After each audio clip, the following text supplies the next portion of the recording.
묵상기도 하심으로 새벽 예배를 시작하겠습니다. 하나님 감사합니다. 오늘도 우리에게 새날을 주시고 예배할 수 있는 은혜 주심에 감사합니다. 오늘 이 하루도 주와 동행하는 하루가 되게 하시고 주님을 기쁘시게 하는 하루가 되도록 인도하여 주옵소서. 하나님께로 더욱더 가까이 나아가는 하루가 되게 하시고 또 하나님과 동행하는 은혜가 넘치는 하루가 되도록 인도해 주옵소서. 오늘도 우리가 가지고 온 모든 인생의 짐과 문제들은 주께서 담당해 주시고 세상이 줄 수 없는 참된 평강과 안식을 누리는 하루가 되게 하여 주옵소서. 예수님의 이름으로 기도합니다. 아멘. 찬송 435장 드리겠습니다. 나의 영원하신 주여 생명보다 귀하다. 나의 갈 길 다가도록 나와 동행하소서. 주께로 가까이 주께로 가오니 나의 갈 길 다가도록 나와 동행하소서. 세상 부귀 안일함과 모든 명예 버리고 험한 길을 가는 동안 나와 동행하소서. 주께로 가까이 주께로 가오니 나의 갈 길 다가도록 나와 동행하소서. 어두운 골짝 지나가며 험한 바다 건너서 천국 문에 이르도록 나와 동행하소서. 주께로 가까이 주께로 가오니 나의 갈 길 다가도록 나와 동행하소서. 아멘. 오늘 이 시간에 주시는 살아계신 하나님의 말씀은 구약성경 사사기 16장 1절에서 14절의 말씀입니다. 삼손이 가사에 가서 거기서 한 기생을 보고 그에게로 들어갔더니 가사 사람들에게 삼손이 왔다고 알려지니 그들이 곧 그를 애워싸고 밤새도록 성문에 매복하고 밤새도록 조용히 하며 이르기를 새벽이 되거든 그를 죽이리라 하였더라. 삼손이 밤중까지 누워있다가 그 밤중에 일어나 성문짝들과 두문설주와 문빗장을 빼어가지고 그것을 모두 어깨에 메고 헤브론 앞산 꼭대기로 가니라. 이후에 삼손이 소래골짜기 드릴라라 이름하는 여인을 사랑하니 블레셋 사람의 방백들이 그 여인에게로 올라가서 그에게 이르되 삼손을 꿰어서 무엇으로 말미암아 그 큰 힘이 생기는지 그리고 우리가 어떻게 하면 능히 그를 결박하여 굴복하게 할 수 있는지를 알아보라. 그리하면 우리가 각각 은 1,100개씩을 내게 주리라 하며 드릴라가 삼손에게 말하되 정하건대 당신의 큰 힘이 무엇으로 말미암아 생기며 어떻게 하면 능히 당신을 결박하여 굴복하게 할 수 있을는지 내게 말하라 하니 삼손이 그에게 이르되 만일 마르지 아니한 새 활줄 7으로 나를 결박하면 내가 약해져서 다른 사람과 같으리라. 블레셋 사람의 방백들이 마르지 아니한 새 활줄 7을 여인에게로 가져오매 내가 그것으로 삼손을 결박하고 이미 사람을 방 안에 매복시켰으므로 삼손에게 말하되 삼손이여 블레셋 사람들이 당신에게 들이닥쳤느니라 하니 삼손이 그 줄들을 끊기를 불탄 삼실을 끄는 같이 하였고 그의 힘의 근원은 알아내지 못하니라. 드릴라가 삼손에게 이르되 보라 당신이 나를 희롱하여 내게 거짓말을 하였도다. 청하건대 무엇으로 당신을 결박할 수 있었는지 이제는 내게 말하라 하니 삼손이 그에게 이르되 만일 쓰지 아니한 새 밧줄들로 나를 결박하면 내가 약해져서 다른 사람과 같으리라 하니라. 드릴라가 새 밧줄들을 가져다가 그것들로 그를 결박하고 그에게 이르되 삼손이여 블레셋 사람이 당신에게 들이닥쳤느니라 하니 삼손이 팔 위에 줄 끊기를 실을 끄는 같이 하였고 그때에도 사람이 방 안에 매복하였더라. 드릴라가 삼손에게 이르되 당신이 이때까지 나를 희롱하여 내게 거짓말을 하였도다. 내가 무엇으로 당신을 결박할 수 있었는지 내게 말하라 하니 삼손이 그에게 이르되 그대가 만일 나의 머리털 7가닥을 배틀의 날씨에 섞어 짜면 되리라 하는지라. 드릴라가 바디로 그 머리털을 단단히 짜고 그에게 이르되 삼손이여 블레셋 사람들이 당신에게 들이닥쳤느니라 하니 삼손이 잠을 깨어 배틀의 바디와 날씨를 다 빼내니라. 아멘. 삼손은 그저 한 여인을 사랑했습니다. 그리고 사랑과 배신과 또 분노와 복수 이 과정을 통해서 그는 나라와 민족 거창한 하나님의 역사와 일이 아니라 그 복수심으로 블레셋 사람을 무찔렀고 블레셋과 이스라엘의 관계를 그를 통해서 틀어지게 하셨고 그리고 그를 통해서 그 갈등 관계가 이스라엘이 블레셋으로부터 벗어나게 하는 기회가 되게 만들었던 것입니다. 지난 15장에서 삼손은 그 한 여인을 사랑했던 삼손은 그 여인의 가정이 불타고 그 여인과 장인어른이 불타는 이 과정을 보면서 복수심에 불탔죠. 그리고 블레셋의 곡식을 그리고 포도원과 감람나무를 불사르고 많은 사람을 쳐 죽이고 그리고 도망쳤습니다.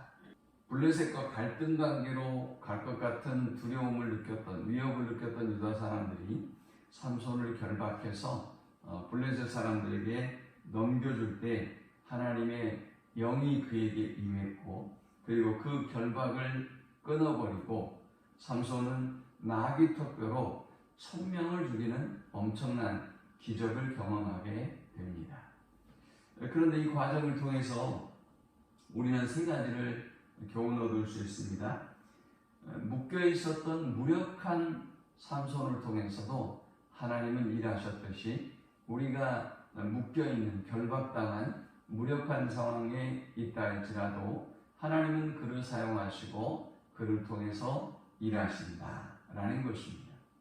또 2번째는 하나님은 준비되지 못한 사람까지도 사용하신다라는 것입니다. 무엇을 알 수 있습니까? 삼손은 나실인이기 때문에 시체를 가까이 해서는 안 됩니다. 그런데 삼손이 무기로 사용했던 게 무슨 막대기도 돌팔매도 아니에요. 나귀 턱뼈를 가지고 대적을 물리쳤습니다. 이것은 삼손이 전혀 율법에 대한 어떤 그 두려운 마음이 없다는 것이고 또 자신이 나실인이라고 하는 사실에 대해서 깨어있지 못하다는 것을 의미하는 것이죠. 그런데 그런 사람을 통해서도 하나님이 일하신다는 것을 보여주었습니다. 마지막 3번째는 하나님께 합당한 영광을 돌려야 한다라는 것입니다. 삼손이 나귀 턱뼈로 1000명을 죽이고 나서 하는 말이 15장 16절에 보니까 나귀의 턱뼈로 한 더미 2더미를 쌓았으며 나귀의 턱뼈로 내가 1000명을 죽였도다 라고 있습니다. 내가 죽였도다 라고 하고 있어요. 이렇게 내가 죽였다라고 자랑했던 삼손이 정작 18절에 보면 목이 말라 여호와께 부르짖어서 내게 구원을 베풀어 주십시오. 내가 죽게 되었습니다 라고 호소하는 것을 보게 됩니다.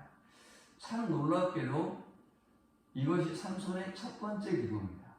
삼손이 나실인으로 태어나서 지금까지 사고를 치고 또 많은 일을 행했지만 그 과정들 속에 삼손이 하나님을 언급한 적은 한 번도 없습니다.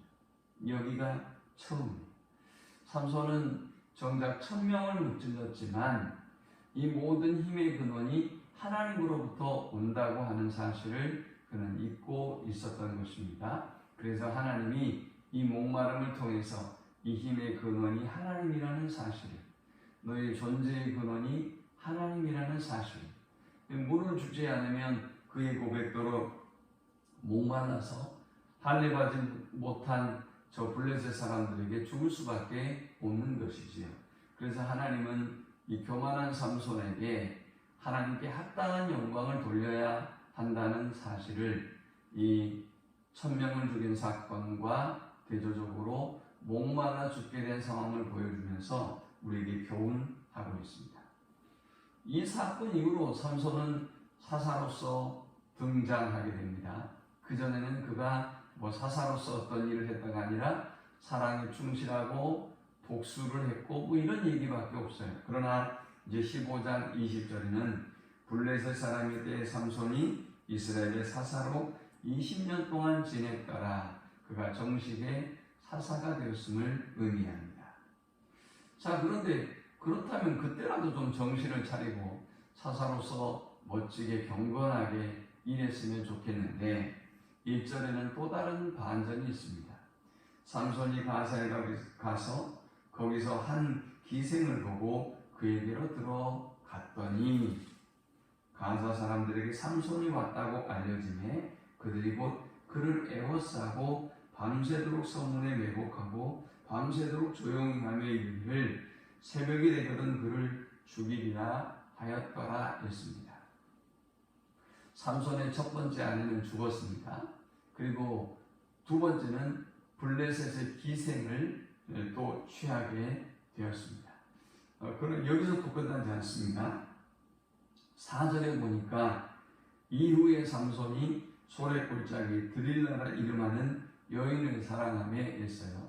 이제 세 번째 그 기생과 동일하지 않은 것은 장소가 다르고 그 이유라고 기록되어져 있기 때문에 아마 이 드릴라는 세 번째 여인으로 보여집니다. 자, 그런데 놀라운 한 가지의 사실은 그토록 열정적이고 또 여인을 사랑하는 사람이 이스라엘의 여인을 사랑한 적은 한 번도 없었다는 것입니다. 세 번 다 블레셋 여인들을 사랑하고 품었던 것을 보게 됩니다. 자, 이제 우리는 이 본문을 통해서 세 가지 영적 교훈 묵상과 함께 은혜를 나누고자 합니다. 이 본문이 주는 첫 번째 영적 교훈은 지속적이고 습관적인 죄를 경계하라라는 것입니다. 하나님은 도대체 왜 삼손의 이야기를 이토록 길게 쓰고 계시는 걸까요?